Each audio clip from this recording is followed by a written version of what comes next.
فاتحة. بسم الله الرحمن الرحيم.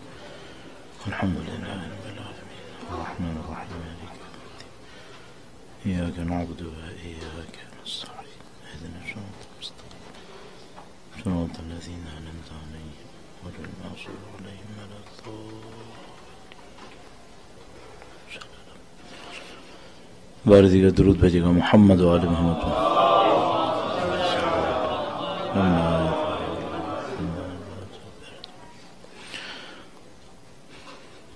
أعوذ بالله من الشيطان الرجيم. بسم الله الرحمن الرحيم.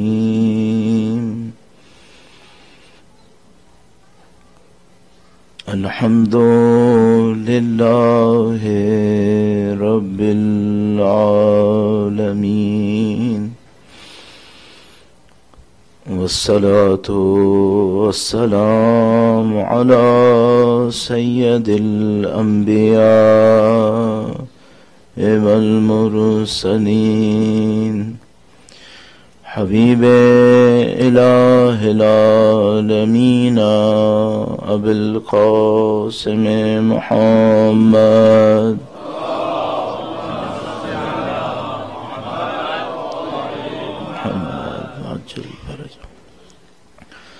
وعلى آله الطيبين الطاهرين سيما بقية الله في الأراضين.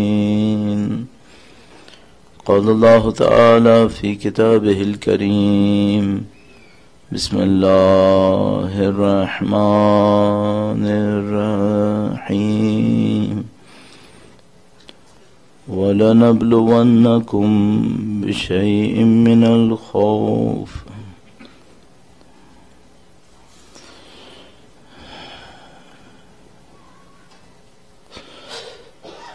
وَبَشِّرِ الصَّابِرِينَ. وَلَنَبْلُوَنَّكُمْ بِشَيْءٍ مِّنَ الْخَوْفِ وَالْجُوعِ وَنَقْصٍ مِّنَ الْأَمْوَالِ وَالْأَنفُسِ وَالثَّمَرَاتِ وَبَشِّرِ الصَّابِرِينَ الَّذِينَ إِذَا أَصَابَتْهُم مُّصِيبَةٌ قَالُوا إِنَّا لِلَّهِ وَإِنَّا إِلَيْهِ راجعون. درود بھیجے گا محمد و آل محمد. زین محترم، آپ لوگ یقیناً کل کی رات سے عزاداری سید الشہداء میں مشغول ہیں اور آج پورے دن سید الشہداء کی عزاداری کی عبادت آپ نے انجام دی ہے، اور یقیناً ایسا ہوگا کہ آپ میں سے کچھ لوگ اس کی تھکاوٹ کو بھی احساس کر رہے ہوں گے، لیکن اعزان محترم، ہم صرف یہ کر سکتے ہیں کہ یہ سوچیں کہ ہم لوگ سکون سے بیٹھے ہوئے ہیں، ہم لوگ فرش پر بیٹھے ہوئے ہیں، ہمیں کسی دشمن کا خطرہ نہیں ہے، ہمیں کسی چیز کے جانے کا خوف نہیں ہے. لیکن اگر اسی وقت میں کربلا کے میدان کو دیکھیں، چند لمحوں کے لیے ریت پر بیٹھے ہوئے بچوں کو سوچئے گا، ان بیویوں کو سوچئے گا کہ جو اکثر بیوہ ہو چکی ہیں، جن کے چاہنے والے دنیا سے جا چکے ہیں، ان ماؤں کو سوچیں جن کی گودیاں اجڑ چکی ہیں. کئی بیویاں ایسی ہیں جن کے شوہر بھی شہید ہوئے ہیں اور اولاد بھی شہید ہوئی ہے، اور اگر اس مقدس لاشے کی طرف دیکھیں جو میدان کربلا میں پڑا ہوا ہے، سید الشہداء کی غربت کی رات، اہل بیت اطہار علیہ السلام کی غربت کی شام شروع ہوئی ہے، آئیزو اس کو ہم شام غریباں تعبیر کرتے ہیں۔ ہمارے پاس روایت موجود ہے، اللہ کے رسول ایک موقع پر بی بی ام سلمہ کے گھر تشریف لائے۔ بی بی ام سلمہ سے کہا کہ میں کچھ دیر آرام کروں گا، اگر کوئی آئے تو اس سے کہہ دینا کہ میں آرام کر رہا ہوں، بعد میں آئیں۔ بی بی ام سلمہ اطاعت کرتی ہیں، اللہ کے رسول تشریف فرما ہوتے ہیں۔ کچھ دیر کے بعد رسول خدا گویا بےتاب ہو کر اٹھتے ہیں اور ام سلمہ سے کہتے ہیں کہ ام سلمہ مجھے ایسا لگ رہا ہے جیسے میرا حسین کہیں رو رہا ہے۔ پھر ام سلمہ بتاتی ہیں کہ ہاں ایسا ہی ہے، حسین ایک دفعہ آپ سے ملنے آئے، میں نے ان سے کہا کہ فرزند رسول آپ کے نانا آرام کر رہے ہیں، وہ دوبارہ تشریف لائے، میں نے ان کو دوبارہ یہی بات کہی، وہ جب تیسری دفعہ آئے اور میں نے منع کیا تو وہ رونا شروع ہو گئے۔ اللہ کے رسول تڑپ اٹھے، ام سلمہ سے کہا کہ بی بی دوسروں کا معاملہ کچھ اور ہے، میرے حسین کا معاملہ کچھ اور ہے، جب بھی حسین آئے میرے پاس لے آیا کرو۔ بی بی ام سلمہ سید الشہداء کو لیتی ہیں، رسول اللہ کے پاس تشریف لاتی ہیں۔ اللہ کے رسول سید الشہداء کو اپنے سینے پر بٹھاتے ہیں، دیکھ کے خوش ہوتے ہیں۔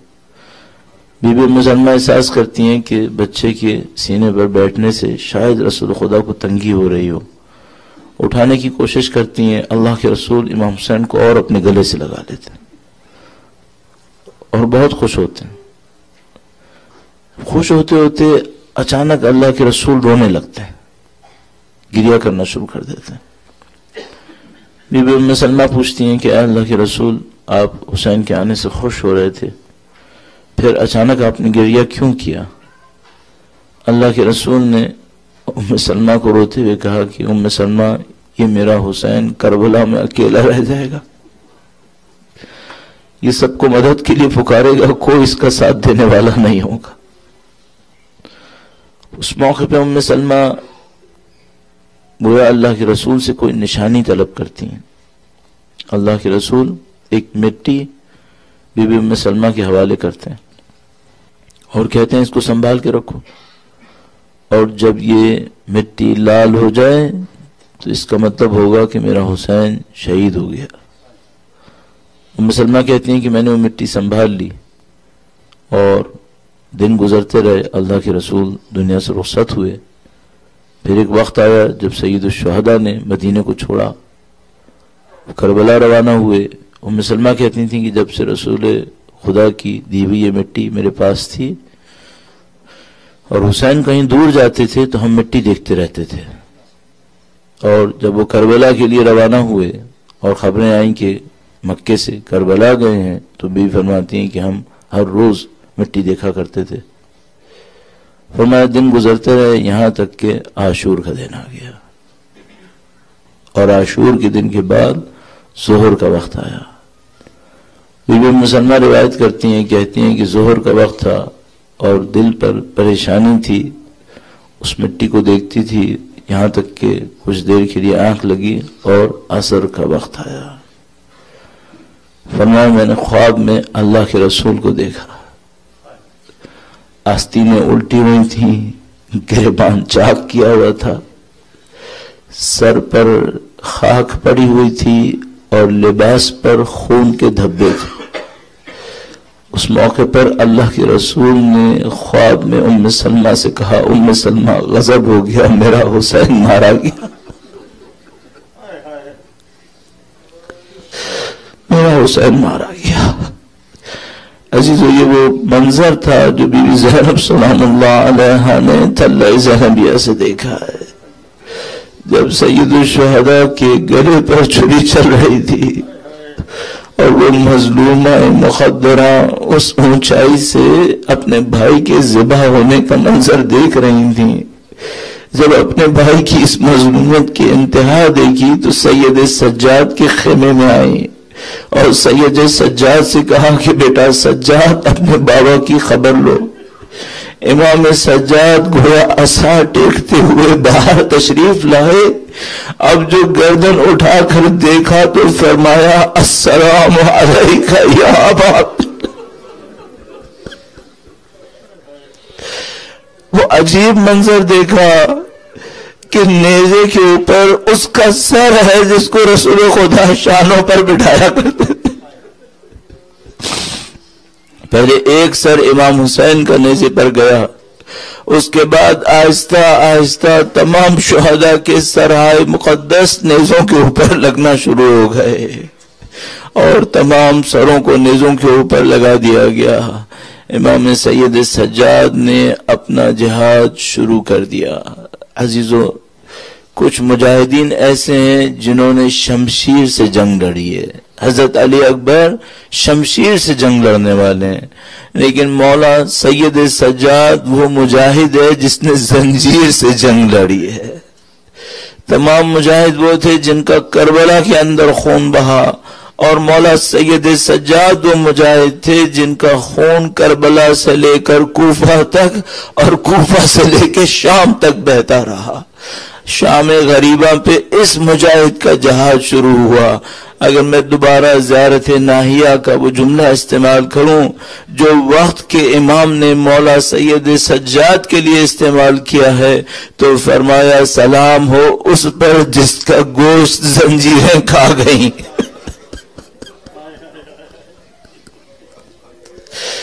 سلام ہو اس پر جس کے جسم پہ توق اور بیڑیوں کے نشان پڑے۔ عجیب مرحلہ ہے، ہم لوگ شاید اس بات کو احساس نہ کر پائے، لیکن بس ایک منظر مولا چوتھے امام کے آخری لمحات سے عرض کروں گا۔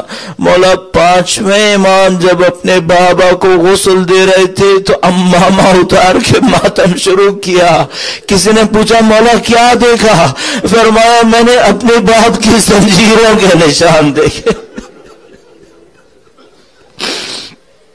مولا چوتھے امام کا جہاد اس طرح سے شروع ہوا، اور عزیزو اس کے بعد جو ایسے مراحل آئے ہیں، کاش انسانیت ان مراحل کو نہ دیکھتی۔ اور عجیب مرحلہ وہ آیا جب ان لعینوں نے سید شہداء کے لاشیں کو ایک جگہ پہ جمع کیا۔ ہم اور آپ ان باتوں کو اور ان مصائب کو اتنی تیزی سے دہراتے ہیں، شاید ہمارے بچے سمجھ بھی نہ پاتے ہوں کہ کیا ہوا۔ تو تفصیل عرض کروں گا۔ تمام شہداء کے لاشوں کو ایک میدان میں جمع کیا گیا، ایک جگہ کے اوپر ہموار رکھا گیا، اور اس شمر لعین عمر سعد نے اپنے سواروں کو حکم دیا کہ گھوڑوں کو ان لاشوں پر سے گزارا جائے۔ لاشوں کی پامالی عرب کا رسم نہیں تھی، عرب بھی لاشوں کا احترام کیا کرتے تھے۔ اگر آپ کو یاد ہو اللہ کے رسول نے اپنے دشمنوں کے بارے میں کہا تھا کہ دشمن کا لاشا بھی ہو تو اس کا احترام کیا جائے گا۔ انہوں نے سید الشہداء اور تمام شہداء کے لاشوں کو جمع کیا اور سب کے اوپر گھوڑے دوڑانے کا ارادہ کیا۔ یہ لاشوں کو پامال کرنا چاہتے تھے۔ عزیزو اگر یہ لاشیں پامال ہوتے تو ایک مصیبت عظمی، لیکن اس سے بڑی مصیبت ایک اور پیش آئی۔ آج میں اور آپ خوش نصیب ہیں، 1400 سال کے بعد سید الشہداء کا نام لینے والے کروڑوں لوگ دیکھ رہے ہیں۔ دنیا کے کونے کونے میں آپ کے جیسے اہل بیت کے چاہنے والے بیٹھے ہوئے ہیں، امام کے غم میں آنسو بہا رہے ہیں، لیکن اس امام کی غربت کو احساس کیجئے گا، اس کی تنہائی کو احساس کیجئے گا۔ جب سارے لاشیں میدان میں رکھے ہوئے تھے، اس موقع پر گویا بنی اسد سامنے آئے اور انہوں نے کہا کہ یہ جو لاشا ہے یہ بنی اسد کا ہے، یہ پامال نہیں ہوگا۔ عمر سعد نے کہا ہاں ٹھیک ہے، جو بنی اسد کا لاشا ہے اس کو علیحدہ کر دیا جائے۔ تو جتنے لوگ قبیلہ بنی اسد کے تھے ان کے لاشیں علیحدہ ہو گئے، وہ پامال نہیں کیے گئے۔ پھر مثلا ریاحی قبیلے کے لوگ آئے اور انہوں نے کہا کہ جتنے ریاحی قبیلے کے لوگ ہیں ان سب کے لاشیں علیحدہ کیے جائیں گے۔ پھر مثلا بجلی قبیلے کے لوگ آئے، وہ بھی علیحدہ کر دیے گئے۔